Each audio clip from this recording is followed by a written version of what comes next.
മൂന്നാമതായി കണ്ടത്, അതായത് ഡൗൺ സ്ട്രീമിൽ മൂന്നാമതായി കണ്ട ഹെവി ആയിട്ടുള്ള ഒബ്ജക്റ്റ്. അപ്പോൾ രണ്ടും മൂന്നും ഒബ്ജക്റ്റുകൾ തമ്മിൽ വലിയ വ്യത്യാസമുണ്ടായിരുന്നു സിഗ്നലിന്റെ കാര്യത്തിൽ. അപ്പോൾ രണ്ടാമത് കണ്ടത് കുറച്ചുകൂടി ലൈറ്റായ ഒരു ഒബ്ജക്റ്റ് ആണെന്നും മൂന്നാമത് കണ്ടത് ഹെവി ആയിട്ടുള്ള ഒബ്ജക്റ്റ് ആണെന്നും ഉള്ള നിഗമനത്തിലേക്ക് എത്തുകയായിരുന്നു ദൗത്യ സംഘം. അങ്ങനെയാണ് രണ്ടാമത് കണ്ടത്, ഡൗൺ സ്ട്രീമിൽ രണ്ടാമതായി കണ്ടത് അത് ആ ക്യാബിൻ മാത്രമുള്ള ആ ടാങ്കറിന്റെ ക്യാബിൻ മാത്രമാണ് എന്നും മൂന്നാമത് കണ്ടിരിക്കുന്നത് ഹെവി ഒബ്ജക്റ്റ്, അതായത് അർജുന്റെ ലോറിയാണ് എന്നുള്ള നിഗമനത്തിലേക്കും വന്നത്. അത് തെറ്റാനുള്ള സാധ്യത ഇപ്പോൾ കാണുന്നില്ലല്ലോ. മറ്റ് ഒബ്ജക്റ്റുകൾ അങ്ങനെ ഹെവി ആയിട്ടുള്ളത് നദിയിലേക്ക് പോയിട്ടുമില്ല. പിന്നെയുള്ളതൊരു ഇലക്ട്രിക് ടവറാണ്. പിന്നെ ഇന്ദ്രബാലൻ സാർ പറയുന്നുണ്ടായിരുന്നു ആ ഒരു റോഡിന്റെ റെയിലിംഗ്, അത് വളരെ ലൈറ്റ് ആയിട്ടുള്ള ഒരു ഒബ്ജക്റ്റ് ആണ്. അത് പുഴയോട് ചേർന്ന് തന്നെ വീണ് അത് പിന്നെ അങ്ങോട്ട് മൂവ് ആയിട്ടില്ല, അവിടെ തന്നെ കിടക്കുകയാണ്, മണ്ണിൽ പുതഞ്ഞു കിടക്കുകയാണ് എന്നുമാണ്. ഇത് കൃത്യമായ ഒരു നിഗമനമായിട്ട് തന്നെ താങ്കൾ കാണുന്നില്ലേ? പലതവണ അനലൈസ് ചെയ്താണ്, അത് ലോജിക്കലായുള്ള അനലൈസിംഗും ഉണ്ടായിരുന്നു, ശാസ്ത്രീയമായ വിശകലനവും ഉണ്ടായിരുന്നു. രണ്ടിന്റെയും അടിസ്ഥാനത്തിലാണ് ഇങ്ങനെ ഒരു നിഗമനത്തിലേക്ക് എത്തിയിരിക്കുന്നത്. അത് തെറ്റാൻ സാധ്യത കാണുന്നില്ലല്ലോ. ഇല്ല, നമുക്ക് ഇപ്പം തെറ്റാൻ സാധ്യത ഇല്ല എന്ന് തന്നെ പറയേണ്ടി വരും. കാരണം സാറ് പറഞ്ഞ പോലെ അതിനകത്തൊരു ലോജിക് ഉണ്ട്. കാരണം ആ ടവർ അത് വീണ് അവിടെ തന്നെ വീണ് എന്നുള്ള രീതിയിൽ, കാരണം അതിന് വെയിറ്റ് അത്രയും ഇല്ലാത്തതുകൊണ്ട് അത് അവിടെ തന്നെ, അതിന്റെ സർഫേസ് ഏരിയ കുറവായതുകൊണ്ട് അത് അവിടെ തന്നെ വീണു. റെയിലിന്റെ കാര്യമായാലും ശരി, അത് അവിടെ തന്നെ വീണു എന്നുള്ളതാണ്. അപ്പൊ അതാണ് ശ്രീ മഞ്ജുഷ്, നമുക്ക് ആദ്യത്തെ രണ്ട് ഒരു നേവിയുടെ ഒരു സോനാർ റിപ്പോർട്ടൊക്കെ വന്നപ്പം അത് കണ്ടത് ഈ രണ്ട് കാര്യങ്ങളായിരിക്കാം. അത് കഴിഞ്ഞിട്ടാണ് പിന്നീടാണ് വേറൊരു 20 മീറ്റർ അകലെ ഒരു ഒബ്ജക്റ്റ് ഉണ്ട് എന്നുള്ള രീതിയിലേക്ക് നമുക്ക് ഇൻപുട്സ് കിട്ടിയത്. അത് കഴിഞ്ഞിട്ട് ഇന്ന് ഇപ്പം ഈ ഒരു IBOD ഉപയോഗിച്ചുകൊണ്ട് മാത്രമാണ് ഈ ഒരു എക്സ്ട്രാ ക്യാബിൻ കൂടെ ഉണ്ടായിരുന്നു. അപ്പൊ ആ രണ്ടിലും ഏതാണ് എന്നുള്ള ഒരു കൺഫ്യൂഷൻ വരെയും ഈ എക്യുപ്മെന്റ് യൂസ് ചെയ്തുകൊണ്ടാണ് കൃത്യമായിട്ട് അവർക്ക് ഒരു ഫൈനൽ ഒരു ഡിസിഷനിലേക്ക് അല്ലെങ്കിൽ ഒരു ജഡ്ജ്മെന്റിലേക്ക് എത്താൻ പറ്റിയത്. അതായത് ഈ ഒരു ലൊക്കേഷനിലാണ് അർജുൻ ഓട്ടിച്ച ആ ട്രക്ക് വിത്ത് എൻറ്റയർ ബോഡി, അതായത് ക്യാബിനും അതിന്റെ കംപ്ലീറ്റ് ബോഡി ആയിട്ടുള്ള എല്ലാം ഉണ്ടെന്നുള്ളത് അവര് കണ്ടെത്തിയത്. അതിനകത്ത് അവർ ആ കമ്പനിയായിട്ട് ഡിസ്കസ് ചെയ്തു, ബെൻസുമായിട്ട് ഡിസ്കസ് ചെയ്തു. അപ്പൊ അവരുടെ നിഗമനത്തിൽ അങ്ങനെ പോകാനുള്ള സാധ്യതയില്ല. കാരണം അത് ഒരു ബിൽഡാണ്, സെപ്പറേറ്റ് ആയിട്ടുള്ള ഒരു ക്യാബിൻ അല്ല. അങ്ങനെ പല കാര്യങ്ങളും വെച്ചിട്ട് പിന്നീട് ആ തടിക്കഷ്ണങ്ങൾ കിട്ടിയപ്പോഴത്തേക്ക് ഏകദേശം ഒരു കൺഫർമേഷൻ കിട്ടി. ഇത് അതായത് ഈ തടിയുടെ പതുക്കെ തടി പൊയ്ക്കൊണ്ടിരുന്നപ്പോഴാണ് അത് ഫ്ലോട്ട് ചെയ്ത് കുറച്ച് ഉള്ളിലോട്ട് വന്നത്. കാരണം ഇപ്പം ഏകദേശം ഒരു 60 മീറ്റർ റോഡിൽ നിന്ന് ഉള്ളിലേക്കാണ് ഈ ട്രക്ക് കിടക്കുന്നത്. അപ്പൊ തീർച്ചയായിട്ടും എനിക്ക് തോന്നുന്നു ഇന്നത്തെ അസസ്മെന്റ് വളരെ കറക്റ്റ് ആയിട്ട് ഇതുവരെ നമുക്ക്, അതായത് ഒരു പ്രത്യേകിച്ച് വേറൊരു ആംഗിളിലും ചിന്തിക്കാൻ പറ്റാത്ത ഒരു രീതിയിൽ തന്നെയാണ് ആ അസസ്മെന്റ് വന്നേക്കുന്നത്. അത് കൃത്യമായിട്ടുള്ള ഒരു അസസ്മെന്റ് ആണ് ആസ് ഓഫ് നൗ. പക്ഷെ ഒരു കാര്യം കൂടി ഉണ്ടല്ലോ, ഈ ക്യാബിനിൽ അർജുൻ ഉണ്ടോ എന്ന് കണ്ടെത്തുവാൻ അത് ഇതുവരെ കഴിഞ്ഞിട്ടില്ലല്ലോ. ഇപ്പോൾ ഈ ബോഡി ഹീറ്റ് നോക്കി, അപ്പോൾ പക്ഷേ അത് നെഗറ്റീവാണ് കാണിച്ചത്, അങ്ങനെ കണ്ടെത്തുവാൻ കഴിഞ്ഞില്ല. അതിനുവേണ്ടി മാത്രമായിട്ടാണല്ലോ ഇപ്പോൾ രാത്രിയിലുള്ള ഡോൺ പരിശോധന കൂടി നടത്താൻ പോകുന്നത്. അത് കുറഞ്ഞ താപനിലയിൽ അത്തരമൊരു പരീക്ഷണം കൂടി നടത്തുകയാണ്. പക്ഷേ ഇത് എത്രമാത്രം സാധ്യമാകുന്ന ഒന്നാണ്? ഒരു ക്യാബിനിൽ എന്തെങ്കിലും ഒരു ഒബ്ജക്റ്റ് ഉണ്ടോ എന്നുള്ള കാര്യത്തിൽ കൃത്യമായിട്ട് ഒരു നിഗമനത്തിലേക്ക് വരുവാൻ ഈ പരിശോധന കൊണ്ട് സാധ്യമാണോ ഇല്ലയോ? നേരത്തെ ഇന്ദ്രബാലൻ സാറിന്റെ ഒരു ഇന്റർവ്യൂ ഞാൻ കണ്ടിരുന്നു. ഈ ബോഡി ഹീറ്റ് ഇല്ല എങ്കിൽ മറിച്ചുള്ള ഒരു സാധ്യത ഉണ്ടോ ഇല്ലയോ എന്നുള്ള കാര്യം, അങ്ങനെ ഒരു കൺഫർമേഷനിലേക്ക് വരിക ബുദ്ധിമുട്ടാണ്. അത് പിന്നീട് പോയി നോക്കേണ്ടി, അങ്ങനെ ഒരു ഡൈവ് ചെയ്ത് നോക്കി ക്യാബിനിൽ ഉണ്ടോ എന്ന് ഉറപ്പ് വരുത്തേണ്ടി വരുമെന്ന്. അങ്ങനെയാണോ? എങ്ങനെയാണ് അതിന്റെ ഒരു വിശകലനം നടത്തുക സാധ്യമാകുന്നത്?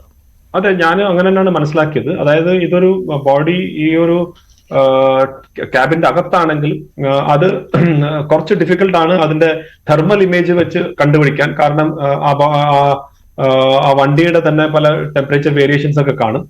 പക്ഷെ ഇപ്പം അവർ ട്രൈ ചെയ്യുന്ന ഈ രാത്രി ആകുമ്പോൾ ആ ടെമ്പറേച്ചേഴ്സ് എല്ലാം അവിടെ താഴ്ന്നു വരും. അപ്പൊ എന്തെങ്കിലും രീതിയിലുള്ള ഹീറ്റ് ആയിട്ടുള്ള എന്തെങ്കിലും ഒരു വേരിയേഷൻ ഉണ്ടെങ്കിൽ അതിനെ പിക്കപ്പ് ചെയ്യാനുള്ള ഒരു ശ്രമമാണ് നടത്തുന്നത്. പക്ഷെ ഇന്ദ്രബാലൻ സാർ നേരത്തെ തന്നെ പറഞ്ഞ പോലെ അത് വളരെ ഒരു ഡിഫിക്കൽട്ടാണ് ഒരു എക്സാക്ട്ലി കൺഫേം ചെയ്യാനോ അല്ലെങ്കിൽ ഡിനൈ ചെയ്യാനോ. അത് നമുക്ക് കൺഫേം ചെയ്യാനും പറ്റത്തില്ല, ഉണ്ടെന്നും പറയാൻ പറ്റത്തില്ല, ഇല്ലെന്നും പറയാൻ പറ്റാത്ത ഒരു സാഹചര്യമാണ്. കാരണം നമുക്കറിയാം ഒരു 10 ദിവസമൊക്കെ ആകുമ്പോഴത്തേക്ക് ബോഡിയിൽ നിന്ന് അങ്ങനെ ടെമ്പറേച്ചറോ മറ്റു കാര്യങ്ങളൊന്നും അങ്ങനെ ഇല്ലാതെ വരുന്ന സാഹചര്യമാണെങ്കിൽ ഇറ്റ് ഇസ് വെരി ഡിഫിക്കൾട്ട്, വളരെ ഡിഫിക്കൽട്ട് ആണ് അത് ജഡ്ജ് ചെയ്യാൻ അല്ലെങ്കിൽ അത് പിക്കപ്പ് ചെയ്യാൻ ഈ തെർമൽ ഇമേജസ് ഉപയോഗിച്ച് കഴിഞ്ഞാൽ. അപ്പൊ രാത്രി പക്ഷെ അവർ ഒരു ചാൻസും വിടണ്ട എന്നുള്ള രീതിയിലാണ് രാത്രി. ശരിയാണ്, ഒരു ചാൻസ് വിടണ്ട എന്ന് തന്നെയാണ്. ദൗത്യ സംഘം വളരെ കാര്യക്ഷമമായിട്ട് തന്നെ ഇക്കാര്യത്തിൽ മുന്നോട്ട് പോകുന്നുണ്ട്. അത് മാത്രമല്ല കാലാവസ്ഥ വളരെ പ്രതികൂലമായിട്ട് തന്നെയാണ് ഇപ്പോൾ നിൽക്കുന്നതും. ഇതിൽ ഇന്ദ്രബാലൻ സാറിന് നേവിയുടെ കാര്യത്തിൽ അവരുടെ വിശദീകരണങ്ങൾ നൽകുവാൻ ബുദ്ധിമുട്ടുണ്ട്. പക്ഷേ നേവിയിൽ നിന്ന് കിട്ടിയ അവരുടെ വിശദീകരണം അനുസരിച്ച് ഇന്ന് ഉച്ചയോടുകൂടിയും ഇക്കാര്യങ്ങൾ വന്നിരുന്നു.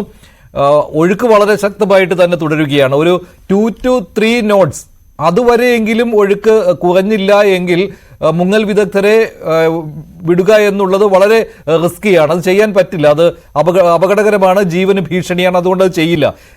7 നോട്ടിക്കൽ മൈൽസ് വരെയൊക്കെ 7 knots വരെയൊക്കെ മുകൾ തട്ടിൽ പോലും ഒഴുക്കുണ്ടായിരുന്നു. ഇന്ന് ഒരു 10 മണി 11 മണി സമയം, ആ സമയത്ത് വിളിക്കുമ്പോൾ നേവിയുടെ ഒരു വിശദീകരണം കിട്ടുന്ന സമയത്ത് അങ്ങനെ വരുമ്പോൾ താഴെ തന്നെ അടിത്തട്ടിൽ അതിനേക്കാൾ ഏകദേശം ഒരു 2-3 knots കൂടുതലാണല്ലോ. ഒരു 9-10 knots എങ്കിലും അടിയൊഴുക്കുണ്ടാവും. അത് ഒരിക്കലും പറ്റാത്ത കാര്യമാണല്ലോ. ഇന്ന് പകൽ മുഴുവനും നേവിയുടെ സംഘം ഈ മഴ ശക്തമാകുന്നത് വരെ ഉണ്ടായിരുന്നു, പുഴയിൽ ഉണ്ടായിരുന്നു. പക്ഷെ അവർക്ക് ഇറങ്ങാൻ പറ്റുന്ന സാഹചര്യമാണോ എന്നവർ നോക്കുന്നുമുണ്ടായിരുന്നു. പക്ഷേ സാധ്യമല്ല. പക്ഷെ താങ്കൾ ഇപ്പോൾ പറഞ്ഞതനുസരിച്ച് ശരിയാണ്, ഓറഞ്ച് അലർട്ട് വീണ്ടും പ്രഖ്യാപിച്ചിരിക്കുകയാണ്. അപ്പോൾ ഇന്നത്തിൽ നിന്ന് വ്യത്യസ്തമായിട്ട് ഈ ദൗത്യത്തിൽ എന്തെങ്കിലും മറ്റൊരു രീതി അവലംബിക്കേണ്ടി വരുമോ? എന്തായാലും ഒഴുക്ക് തടസ്സപ്പെടുത്താതെ പറ്റില്ലല്ലോ ഈ എത്ര കൺഫർമേഷൻ കിട്ടിയാലും പുഴയിലേക്ക് ഇറങ്ങുക എന്നുള്ളത്. അത് തന്നെയാണ് ശ്രീ മഞ്ജുഷ്. എനിക്ക് തോന്നുന്നു അവർ ഓൾറെഡി അങ്ങനെ ഒരു പ്ലാൻ ബി യെ കുറിച്ച് ഇന്നലെ സംസാരിക്കുന്നത് കേട്ടു. പക്ഷെ അത് ഇന്ന് സംസാരിക്കുന്നത് ഞാൻ കേട്ടില്ല. ഓൾദോ കളക്ടറിന്റെ ഒരു സ്റ്റേറ്റ്മെന്റിനകത്ത് ബാർജ് ഉപയോഗിച്ച് ഒരു കുറച്ച് മണ്ണ് മാറ്റുന്ന കുറിച്ചൊക്കെ ഇങ്ങനെ സംസാരം ജസ്റ്റ് ഒരു പാസിംഗിൽ ഞാനിങ്ങനെ കേട്ടു. പക്ഷെ ഇന്നലെ ഞാനിങ്ങനെ മനസ്സിലാക്കിയത് അവരൊരു ടെമ്പററി ബന്ദ് പോലെ കെട്ടി ഈ ഫ്ലോവിനെ ആ ഏരിയയിൽ അറ്റ്ലീസ്റ്റ് ആ ഫ്ലോ കുറച്ചൊന്ന് കുറയ്ക്കുകയാണെങ്കിൽ സ്പീഡ് കുറയ്ക്കാനുള്ള ശ്രമം നടത്താം, അങ്ങനെ ഒരു പ്ലാൻ ഉണ്ട് എന്ന് നമ്മൾ കേട്ടു. പക്ഷെ ഇന്ന് അതിനെ കുറിച്ച് വലിയ സംസാരം വന്നില്ല. കാരണം ഈ ഒരു മഴ പെയ്യുന്ന സമയം വരെ ഈ ഫ്ലോ കാണും. ആ മഴ പോയാലും പെട്ടെന്ന് ആ ഫ്ലോ കുറയില്ല. അപ്പൊ അത് എത്രമാത്രം സമയത്തേക്ക് നമുക്ക് അങ്ങനെ നീട്ടിക്കൊണ്ട് പോകാൻ പറ്റും എന്നുള്ളത് ഒരു ചോദ്യമാണ്. കാരണം ഇപ്പൊ മോൺസൂൺ സീസൺ ആണ്. അപ്പൊ ഈ സീസൺ പെട്ടെന്നൊന്നും അത് കുറച്ചുകൂടെ നാളെ അങ്ങനെ പോകുന്നതാണ്. അപ്പൊ തീർച്ചയായിട്ടും എനിക്ക് തോന്നുന്നു അതിനൊരു പ്ലാൻ ബി എന്നുള്ള നിലയിൽ അവർ ഡെഫിനറ്റ്ലി പ്ലാൻ ചെയ്യായിരിക്കും. ഇപ്പൊ ഓൺ ഗ്രൗണ്ട് അവർ പ്ലാൻ ചെയ്യായിരിക്കും. കാരണം അവിടുത്തെ കറണ്ടിന്റെ ഒന്ന് എങ്ങനെ കുറയ്ക്കാൻ പറ്റും, ഫ്ലോയിനെ എങ്ങനെ കുറയ്ക്കാൻ പറ്റും എന്നുള്ളതിനെ കുറിച്ച് എനിക്കൊന്ന് നാളെ കൂടെ അഥവാ ഇതേ കണ്ടീഷൻ ആണെങ്കിൽ ഡെഫിനറ്റ്ലി അത് അവർ പ്ലാൻ ബിയിലേക്ക് പോകും എന്നാണ് നമുക്ക് ഇപ്പം ഊഹിക്കാൻ സാധിക്കുന്നത്. ബാക്കി അവരാണ് ഓൺ ഗ്രൗണ്ട് എന്ത് ഡിസിഷൻ എടുക്കണമെന്നുള്ളത് അവർ തന്നെ തീരുമാനിക്കും. ഇപ്പോൾ വളരെയധികം ചർച്ച ചെയ്യപ്പെട്ടുകൊണ്ടിരിക്കുന്ന ഒന്നാണല്ലോ ഈ intelligent buried object detection system എന്നുള്ളത്, ഐബോർഡ്. ഇത് വിജയകരമായിരുന്നു എന്ന് തന്നെ കണക്കാക്കാൻ പറ്റുമല്ലോ. അതിനോടൊപ്പം തന്നെ ഒരു തെർമൽ ഇമേജ് സ്കാനിങ്ങിലെ അതുകൂടെ ഇൻബിൽറ്റ് ആയിട്ട് മറ്റൊരു സംവിധാനമായിട്ട് കൂടി കൊണ്ടുവന്നിട്ടുണ്ടായിരുന്നു. ഡ്രോൺ ബേസ്ഡ് സംവിധാനമായിരുന്നു ഇത്. ടെസ്റ്റ് ഡോസ് ആയിട്ട് പലയിടങ്ങളിലും ഉപയോഗിച്ചിട്ടുണ്ട്. അത് ഇന്ദ്രബാലൻ സാർ പറയുന്നുമുണ്ടായിരുന്നു. ഇവിടെ അത് സക്സസ് ആയി തീർന്നു എന്ന് ഉറപ്പിക്കണമെങ്കിൽ ഈ ദൗത്യം അതിന്റെ ഒരു ലക്ഷ്യം കാണണം, ഇല്ലേ? ഇതൊരു പാർഷ്യലി വിജയം എന്നല്ലേ പറയാൻ പറ്റുള്ളൂ. അതെ, ഇപ്പം as of now along the right path, അതായത് ഒരു ശരിയായ ദിശയിലാണ് പോകുന്നതെന്ന് ഇതുവരെ പറയാം. പക്ഷെ അതിന്റെ ഫൈനലായിട്ട് നമുക്ക് കോൺക്രീറ്റ് എവിഡൻസ്, അതായത് ഈ ഡ്രൈവേഴ്സ് താഴെ പോയി കൃത്യമായിട്ടുള്ള ലൊക്കേഷൻ ആണെന്ന് അവർ കൺഫേം ചെയ്യുമ്പം അത് കഴിഞ്ഞിട്ട് നമുക്ക് തീർച്ചയായിട്ടും 100% പറയാം. ഇപ്പോഴും നമ്മൾ അതിനെ ഡൗട്ട് ചെയ്യല്ല. പക്ഷെ അവര് തന്നെ ഈ ഉപയോഗിക്കുന്ന ആളുകൾ തന്നെ അതിനെ പ്രൂഫായിട്ട് അത് കാണുമ്പോൾ മാത്രമേ അവർ 100% അവരും അത് എഗ്രി ചെയ്യത്തുള്ളൂ. ബട്ട് അതിൽ തെറ്റാനുള്ള വലിയ സാധ്യത ഈ ഒരു ടൈമിൽ നമുക്കാർക്കും എനിക്ക് തോന്നുന്നില്ല അങ്ങനെ എന്തെങ്കിലും സംഭവിക്കുക. പക്ഷെ ഇത് ഞാൻ പറഞ്ഞ പോലെ എവിഡൻസ് കണ്ടു കഴിഞ്ഞാൽ മാത്രമേ നമുക്കെല്ലാം 100% ഷുവർ ആണെന്ന് പറയാൻ സാധിക്കൂ. അതെ, ആസ് ഓഫ് നൗ ഇവരുടെ ഒരു നിരീക്ഷണങ്ങൾ ശരിയായി തന്നെയാണ് മുന്നോട്ട് പോകുന്നത് എന്ന് നമുക്ക് അനുമാനിക്കാം. കാരണം 4 ലോഹ വസ്തുക്കളാണ് നദിയിൽ വീണതായി സംശയമുണ്ടായിരുന്നത്. അതിലൊന്ന് റോഡ് റെയിലായിരുന്നു, അതൊരു ചെറിയ ലോഹ വസ്തുവായിരുന്നു. അതെന്തായാലും നദിയോടടുത്ത് തന്നെ വീണിട്ടുണ്ട് എന്നാണ് ഈ പറയുന്ന